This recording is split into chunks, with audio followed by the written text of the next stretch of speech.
Bonjour à toutes et à tous, je m'appelle Louis Boyard, je suis le président de l'Union nationale lycéenne, le syndicat lycéen, et en 2017-2018, on a mené avec mes camarades de l'UNL et avec les autres lycéens de Georges Brassens une mobilisation contre les problèmes liés à l'amiante dans notre lycée. Alors à Georges Brassens, la mobilisation côté lycéen, elle a beaucoup pris, pour plusieurs raisons.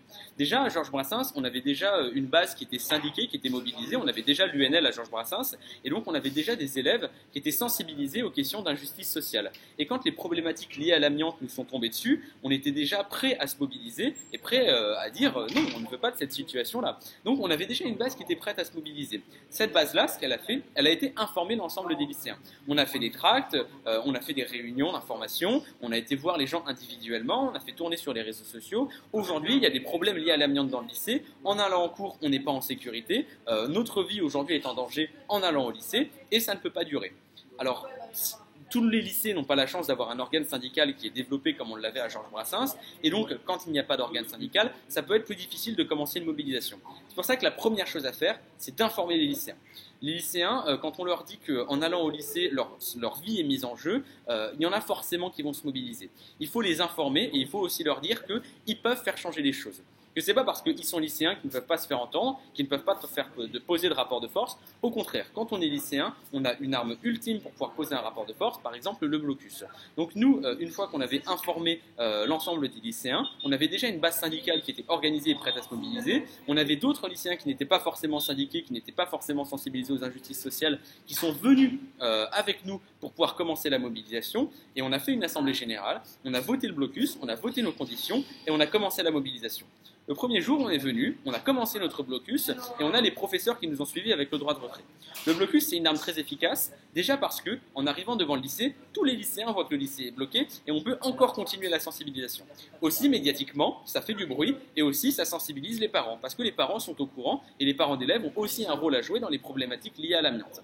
Ensuite, on a eu le droit de retrait. Le droit de retrait, il montre que même les professeurs, eux, sont prêts à mobiliser une mobilisation sur la durée contre les problématiques liées à l'amiante. Et quand on a les élèves, les professeurs et les parents qui sont mobilisés ensemble contre les problématiques liées à l'amiante, on peut poser un rapport de force. Le choix qu'on a fait, nous, à Georges Brassens, c'est de mener les blocus de manière reconductible. Les professeurs ont fait le même choix, de faire un droit de retrait reconductible, et c'est là qu'on est arrivé dans la période la plus compliquée. Nous tous, on a intérêt à retourner en cours. Nous, on a des examens en fin d'année, les professeurs, ça ne leur fait pas forcément plaisir de faire un droit de retrait, tout le monde a envie de reprendre les cours. Et donc c'est pour ça qu'on a dit qu'on ne reprendrait les cours qu'à une seule condition. On a dit aux acteurs politiques qui pouvaient faire changer notre situation, nous ne retournerons en cours que lorsque nous serons en sécurité, que lorsqu'il n'y aura pas de danger. Alors certes, ça prend du temps, mais n'importe qui peut comprendre ça. Quand on va voir un parent et qu'on lui dit on ne retourne pas en cours tant que votre enfant est en danger, le parent l'entend. Quand on va voir un lycéen et qu'on lui dit on ne retourne pas en cours tant qu'on n'est pas en sécurité, et ben les lycéens l'entendent. Et poser cette condition-là, ça nous a permis d'avoir un front uni contre les acteurs politiques qui ne voulaient pas changer la situation, qui ne voulaient pas la changer au début. Au début, personne n'aurait parié que le mouvement à Georges Brassens allait durer aussi longtemps. Et donc, une fois qu'on a mené notre assemblée générale pour faire notre blocus de manière reconductible, une fois que les professeurs ont mené leur droit de retrait aussi reconductible, et ben, on a pu poser notre rapport de force. On n'a pas lâché la sensibilisation. Toutes les semaines, on faisait des réunions d'information publique où on discutait avec tout le monde, les parents, les professeurs, les élèves, où on informait sur comment est-ce que la situation avançait. Et ça permettait à tout le monde de se sentir concerné sur les problématiques liées à l'amiante.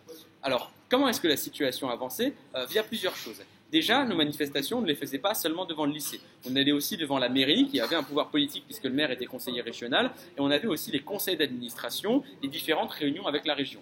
Encore une fois, à ces réunions, on proposait des solutions en disant, mais par exemple, on pourrait faire telle chose, fermer telle salle ou telle chose-là. On était dans la proposition et on posait à chaque fois notre condition, on ne reprendra pas les cours tant qu'on nous ne serons pas en sécurité.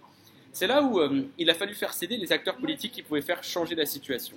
Ces acteurs politiques-là, ce sont des gens qui ne réfléchissent pas comme nous. Ils ont deux variables, l'argent et l'opinion publique. Puisque notre mobilisation a duré sur la durée, on a fait aujourd'hui, il y avait des questions d'argent qui étaient très grosses et on a pu les faire céder sur ces sujets-là.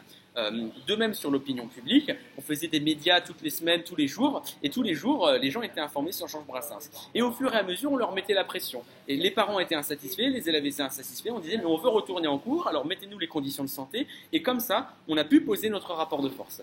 Alors, il y a plusieurs choses qui ont été faites. La région proposait des solutions de nous délocaliser dans des lycées, dans un collège qui avait été désaffecté pour nous, mais qui était encore très loin, ce n'était pas une solution qui nous convenait. On n'a pas été traité comme on aurait dû l'être. Des lycéens et des professeurs ou même les autres membres du personnel qui se mobilisent en disant on a des problématiques liées à l'amiante, normalement on n'est pas censé les traiter comme ça. Et ça a été regrettable, mais ça ne nous a pas fait relâcher sur la mobilisation. Et donc à terme, ce qui s'est passé, après avoir fait le travail de sensibilisation auprès des lycéens, auprès des professeurs, auprès de l'opinion publique, on a pu poser notre rapport de force et faire avancer les choses. Aujourd'hui, à Georges Brassens, les thématiques liées à l'amiante, elles ne sont pas terminées. Il y a quelques salles qui ont été condamnées sur lesquelles on avait des soupçons, mais il y a d'autres salles où il y a problématique, où il y a possiblement des risques à l'amiante et on n'a pas pu les faire céder. Notre lycée, en revanche, il y a eu une accélération sur sa reconstruction, donc c'est une petite victoire. Mais l'autre victoire, ça a été de montrer que des mobilisations sur l'amiante, on peut les mener. Nous, à l'Union nationale lycéenne, on a commencé à mener une campagne nationale sur les problématiques liées à l'amiante. On a pris les dossiers techniques amiante de tous les lycées où il y avait des soupçons et on a été faire des recherches, on a été commencer à mener des luttes. Et nous, à l'Union nationale lycéenne, aujourd'hui, ce qu'on appelle à faire, c'est à prendre l'ensemble des syndicats, des organisations lycéennes, des organisations étudiantes, parce qu'il y a aussi ce problème-là dans les facultés, des organisations professionnelles, et de mener une campagne nationale sur les thématiques liées à l'amiante. Parce qu'aujourd'hui, ce qu'on voit, c'est qu'on a des régions qui sont très très laxistes par rapport aux entreprises d'expertise quant aux problématiques liées à l'amiante. On voit qu'il y a une négligence par rapport à notre santé et à notre sécurité. Et nous, à l'Union nationale lycéenne, nous préparons une campagne nationale avec l'ensemble des autres syndicats pour pouvoir mener une campagne. Et ce qu'aura au moins permis de prouver Georges Brassens, c'est que des mobilisations liées à l'amiante, on peut en mener et on peut les gagner. Et c'est pour ça qu'il ne faut pas relâcher. Et non, c'est aussi l'enjeu de ce congrès-là, c'est comment est-ce qu'on peut, le congrès que vous êtes en train de faire au moment où je vous parle, c'est comment est-ce qu'on peut mener la lutte contre l'amiante, que ce soit dans les lycées ou tous les autres bâtiments, mais en tout cas, une chose est sûre, on saura imposer notre rapport de force, on saura nous faire entendre ensemble, en s'organisant, et on saura dire non à l'amiante.